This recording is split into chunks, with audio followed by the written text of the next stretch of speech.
As the Treasurer made clear today, everything's on the table, but it's a tax hike that appears most likely, particularly given his comments this morning on radio to Neil Mitchell.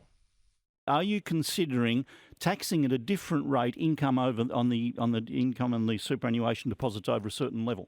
Well, we haven't come to a concluded view. But are you considering it? Because that's a bloody major change, isn't it?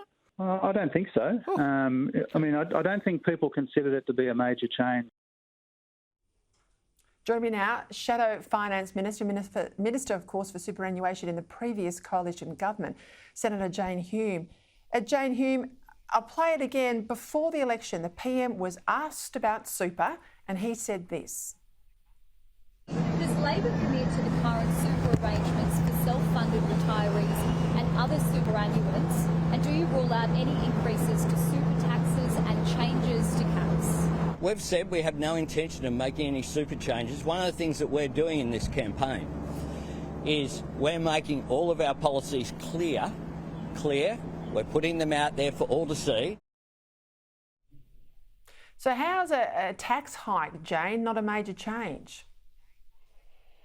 Of course it's a major change, Peter. Not only is it a major change, though, it's also a broken promise, just like $275 off your electricity bills, just like having all the solutions to the rising cost of living, just like saying that your mortgages would be cheaper and you'd feel a change of government in your wallet. Well, you certainly do, but for all the wrong reasons. This is very much a broken promise. What we're seeing now is that Labor, addicted to spending, is facing a budget that's got increased pressures on health, on NDIS, this giant wish list from all these newly minted ministers, and Jim Chalmers simply can't say no. And of course we know that when Labor runs out of money, they come after yours. They're shrouding this conversation in lofty words like sustainability of the system and setting an objective so that we have a compass that points true north.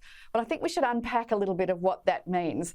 The Retirement Income Review that was commissioned in the previous government was a 600-page report into not just superannuation, but all three pillars of the retirement income system: the age pension, superannuation and savings outside of superannuation as well. And it said that our superannuation system is already sustainable, that it's delivering on its objectives, but it's complicated and difficult to navigate, which is why our priority in government was threefold. One was to make sure that it was transparent, that performance and fees were easily comparable so people could navigate the system more easily.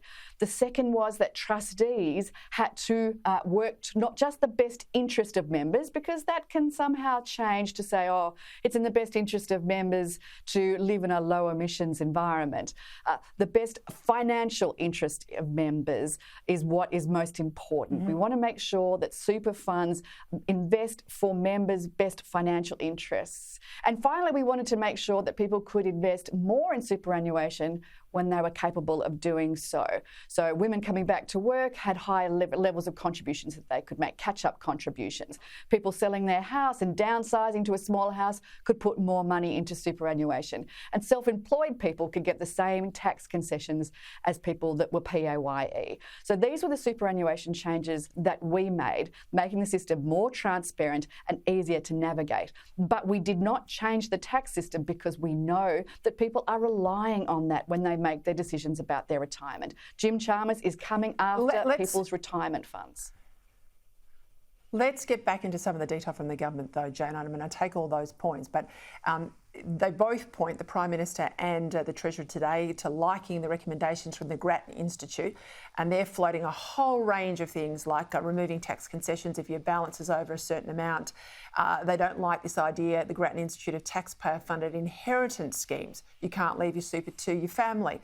Again, Ross Greenwood on my program on Monday night said, well, that's just like a death tax by stealth.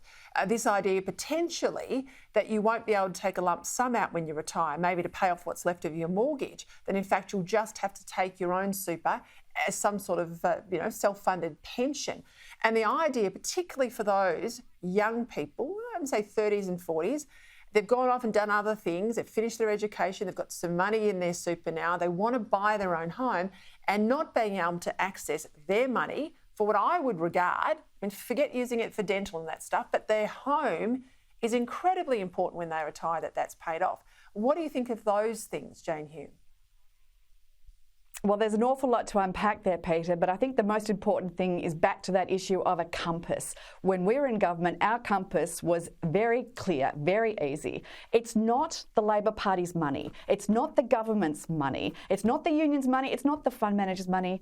It's your money. You earned it, you saved it, and it should be invested for your benefit. And, potentially, the Retirement Income Review, for instance, made it very clear that the best indicator of economic security in retirement is owning your own home. And that's why the Coalition released a policy before the election and has continued with that policy in this term of government, this term of Parliament as well, that would allow people to take money out of their superannuation to put a deposit on their first home. Or if you're divorced and you need to buy a second home with your divorce settlement, you can do it again. But then once you sell that home, you put the money and the earnings on that money back into super. Super doesn't suffer, but you get that financial security in retirement of owning your own home, which is so fundamentally important. Labor would much rather that superannuation funds are directed to invest in other things, including housing that you can then rent out from them. I would hope, if the worst eventuates as Labor policy, we hear will be told in the budget, that the Coalition will vote against it, because David Pocock, already the ACT independent, is musing that he'll start negotiating on some of this stuff which is beyond the pale. Jane Hume, thank you.